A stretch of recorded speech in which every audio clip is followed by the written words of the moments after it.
Dear learners, in the previous video, we have seen how to create the Google form, and we have created a Google form and added the two questions to our Google form quiz. Now in this video, we are going to see how to add the different types of questions to our quiz. Let's see. So to add a new question, just click on the plus icon. Now I am going to add here the checkbox type question. The checkbox type question means multiple answers may be right instead of a single correct answer. So my question would be C++ features includes. Okay, the first feature or the first option, data abstraction. Second option, data encapsulation.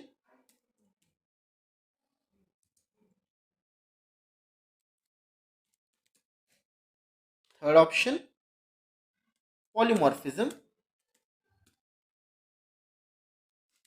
Fourth option, inheritance. As we know, all these are the features of C++. Means what? All of these are the correct option. Now, how to select the correct option? Click on the answer key. Select the all options that you have entered and give the points. For example, I am going to give 2 points here and click on done. So we have added the checkbox type question here. In the last question, we have created the multiple choice question and given the correct answer and the points for this question. Similarly, we have done here for the checkbox type question. So in this way, we can add the checkbox type question in our quiz. Now, next type for adding the question, click on plus sign again. Now I am going to add here the question that is of drop down type. So let's see. My question would be data abstraction means. My option, first option would be hiding of data. Second option, framing.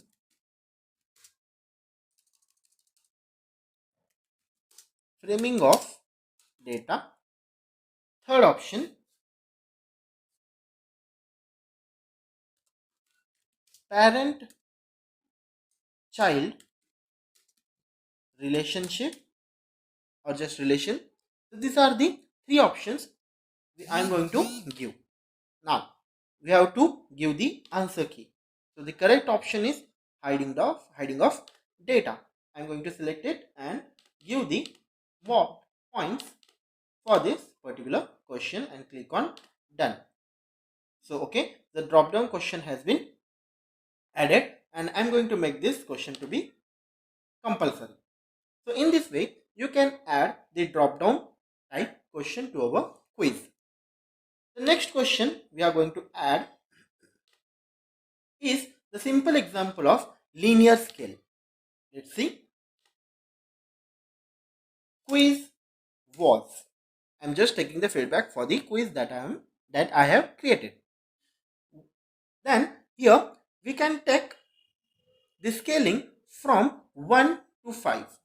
So we can label it 1 as good and 5 as excellent. So in this range, the student can answer the question and I am going to make it as to be required field. Okay, now this is how we have created the quiz and added the different types of question to our particular quiz. Now if you want to see how the form that we have designed or the quiz that we have designed is looked, so just click on this eye icon and it will show the preview of our Google form or quiz. So this is the preview of our Google form. Okay, now just a moment.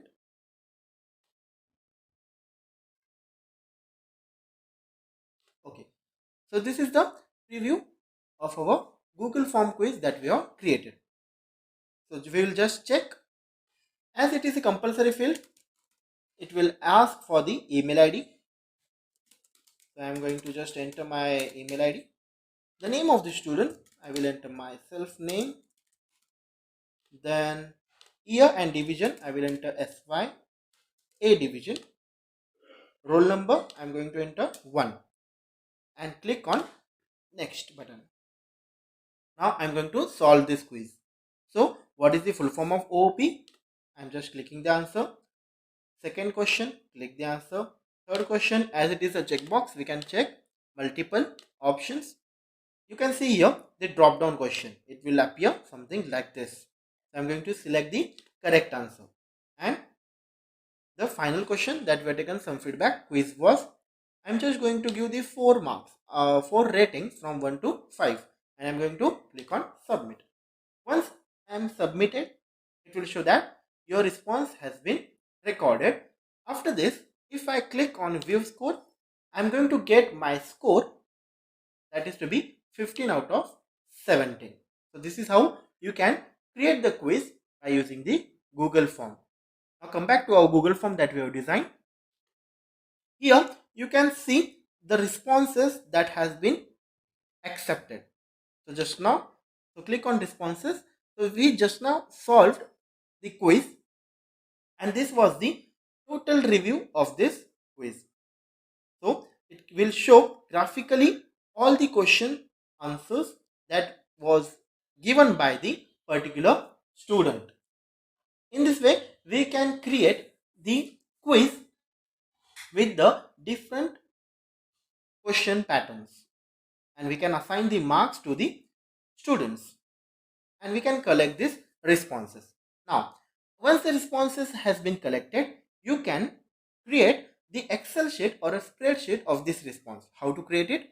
Just click on this icon and it will automatically generate the spreadsheet of this Google form or the responses. So we will just have a look how the spreadsheet looks like. So here the timestamp on which time I have given the quiz, score of my quiz, mail ID, name of student, year, roll number, and it will show question wise answers that the student or I have attended into my quiz. So it is very easy to track the record into Excel by using the Google form. One more thing, you have to save this quiz or rename this quiz into our Google Drive. So just click on this untitled form and automatically it will take the same name which we have given to our quiz. So it have saved the file or the quiz that is named as C++ quiz, and there is no need to save manually as it is automatically saved to our drive. Now if you redirect to our drive folder, you can see into our drive folder the file that we have created just now, that is C++ quiz. So in the drive folder, in the my drive, you can see the folder or the quiz that we have created. So in this way you can create the quiz by using the Google form